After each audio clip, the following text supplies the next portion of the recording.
Hello guys, আসসালামু আলাইকুম। সবাই কেমন আছেন? আশা করি আপনারা সবাই ভালো আছেন। আমি আবারও চলে আসলাম আরেকটি ভিডিও নিয়ে। আজকে চলে আসলাম মালয়েশিয়ার মারদেকা মাঠের মধ্যে। তো এই জায়গার মধ্যে দেখেন রাস্তার আশেপাশে কত সুন্দর জায়গা। এই জায়গাগুলো দেখলে বা ঘোরাফেরা করলে মনটা একদম ফ্রেশ হয়ে যাবে। এই যে দেখুন কত সুন্দর, আল্লাহু আকবার, আল্লাহু আকবার। মানুষের হাতের দ্বারা তৈরি এই মালয়েশিয়ার মারদেকার মাঠের আশেপাশের যত বিল্ডিং এবং গাছপালা, তরুলতা কত সুন্দরভাবে, এই যে দেখেন এই একটা পার্ক কত সুন্দরভাবে বানানো হয়েছে। এই যে দেখেন গাছগুলা কি সুন্দরভাবে দাঁড়িয়ে আছে। এই যে দেখেন মালয়েশিয়ার মারদেকার এই যে পতাকা, কত সুন্দর সুন্দর বিল্ডিং আশেপাশে। তো অনেক ভালো লাগে, যা বলে প্রকাশ করা সম্ভব না।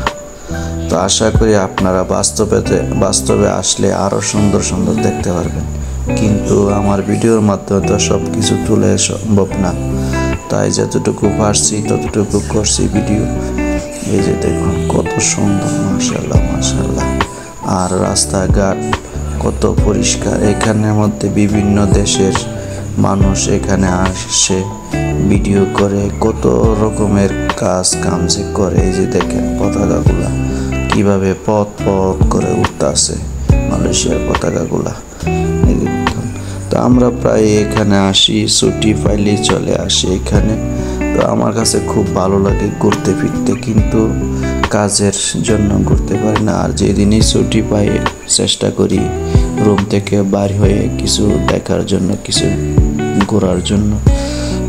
অনেক কিছু দেখার, মানুষের বিভিন্ন দেশ থেকে আইসা মালয়েশিয়ার বিভিন্ন সুন্দর সুন্দর স্থানগুলা দেখে। তাই আমরা মালয়েশিয়াতে আসি বহুদিন যাবৎ, আমরা কোনো কিছুই দেখতে পারি না। চিন্তা করি যদি বাইরে হই রুম থেকে তাহলে তো টাকা খরচ হবে, আবার চিন্তা করি যদি টাকা খরচ না করি তাতে কোনো কিছুই দেখতে পারতাম না। তো এই চিন্তা ভাবনা মাথা থেকে ঝেড়ে ফেলে দিয়ে ভাবলাম যে না, টাকা পয়সা গেলে যাক, সুন্দর করে সুন্দর সুন্দর জায়গাগুলো দেখি। দেশে গেলে তো বলতে পারলাম যে এই জায়গাত গেছি, কত সুন্দর সুন্দর জায়গা ঘুরছি। তো এই জায়গার মধ্যে আমরা কি দেশে চলে গেলে আর আসতে পারবো না। তাই আমরা যারা প্রবাসী আছি চেষ্টা করবেন যাতে একটু ছুটি পাইলে ঘোরার চেষ্টা করবেন। ঘুরলে কি হয়, মনটা ফ্রেশ হয়। আচ্ছা, আজকে তো এ পর্যন্তই। সবাই ভালো থাকবেন। আসসালামু আলাইকুম, আল্লাহ হাফেজ।